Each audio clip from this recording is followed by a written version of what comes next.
आप देख रहे हैं देवास का अपना विश्वसनीय न्यूज चैनल राष्ट्रीय नवाचार। प्रधानमंत्री जी जय श्री राम। मैं ललित सरदाना मध्य प्रदेश के एक छोटे से शहर देवास में पिछले तकरीबन 25 वर्षों से आईआईटी और मेडिकल प्रवेश परीक्षाओं के लिए पढ़ा रहा हूं और साथ ही मैं विद्यालय का संचालन भी कर रहा हूं। आगामी 15 नवंबर एकादशी के दिन भगवान बिरसा मुंडा जयंती मनाई जानी है।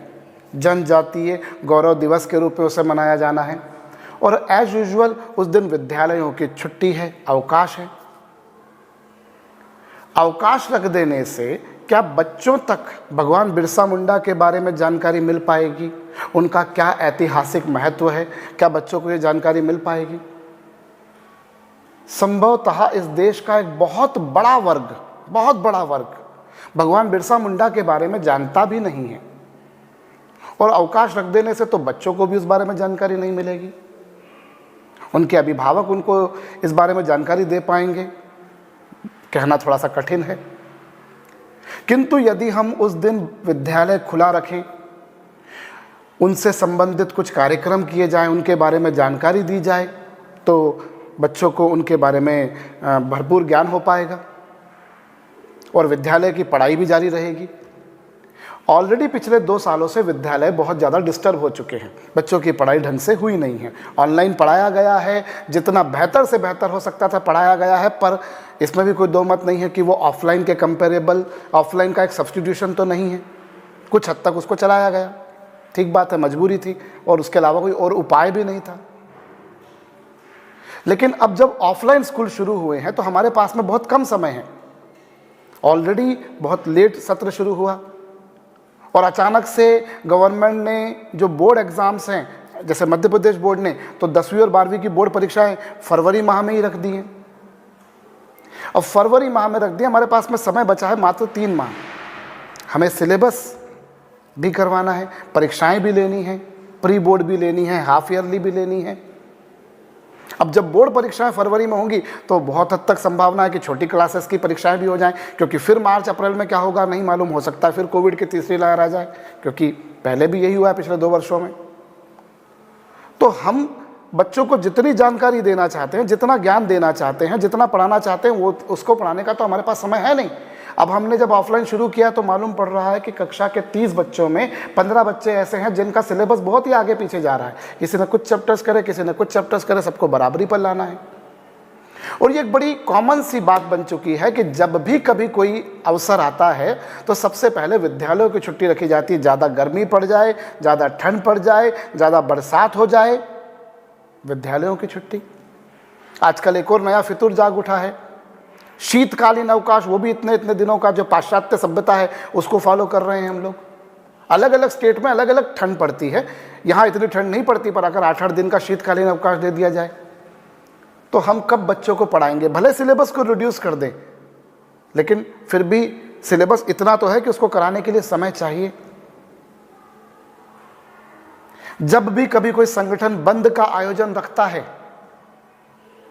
भले वो भारत बंद हो, वो प्रदेश बंद हो, वो शहर बंद हो, तो सबसे पहले बंद स्कूल ही किए जाते हैं, क्योंकि बंद कराने वाले जितने भी संगठन हैं वो सबसे पहले स्कूलों पर धावा बोलते हैं और इसीलिए स्कूल वालों को डर से बंद करना पड़ता है।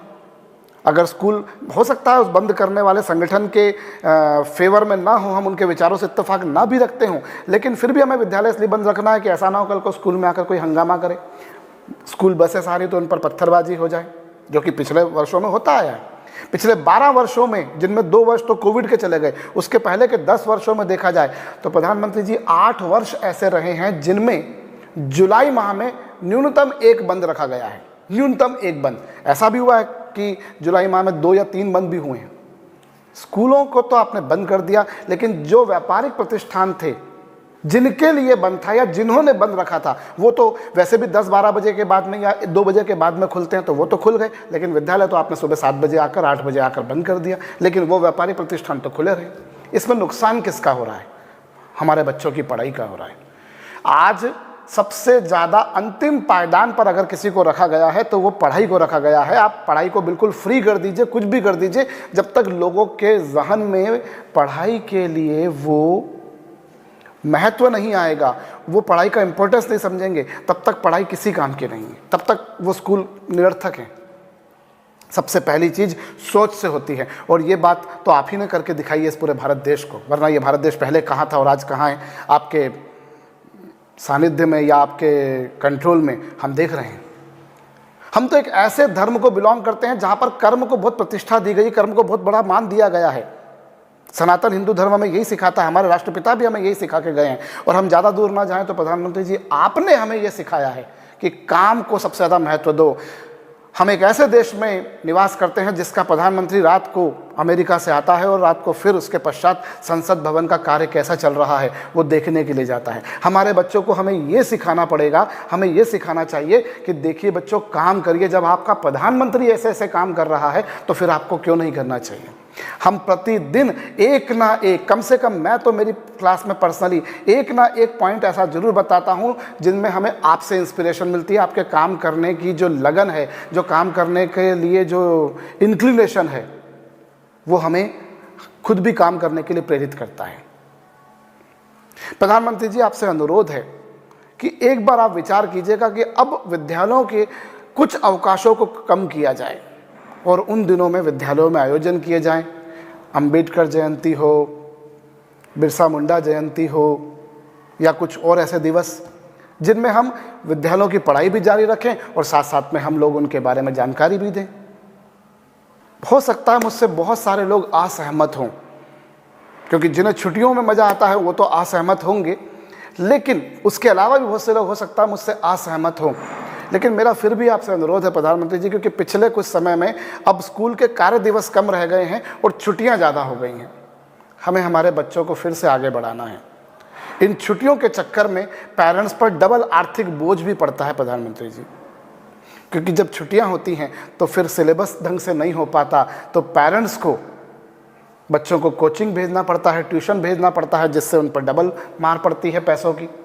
और साथ ही में छुट्टियों के दिन बच्चे आजकल मोबाइल फ़ोन यूज़ करते हैं, और इस मोबाइल संस्कृति ने तो हमारे समाज का बहुत विनाश कर दिया है। हम जानते हैं पिछले कुछ समय में बच्चों में बहुत ज़्यादा क्राइम बढ़ गए हैं, उनमें सुसाइड हो, उनमें मर्डर हो, उनमें पैसे चुराना हो, या तमाम तरह के साइबर क्राइम।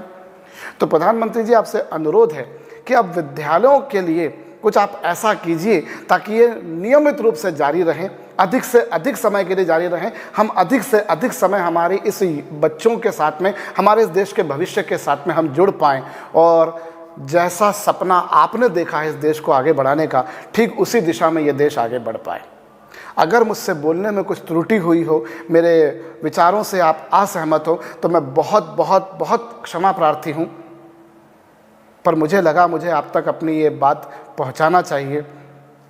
जय श्री राम।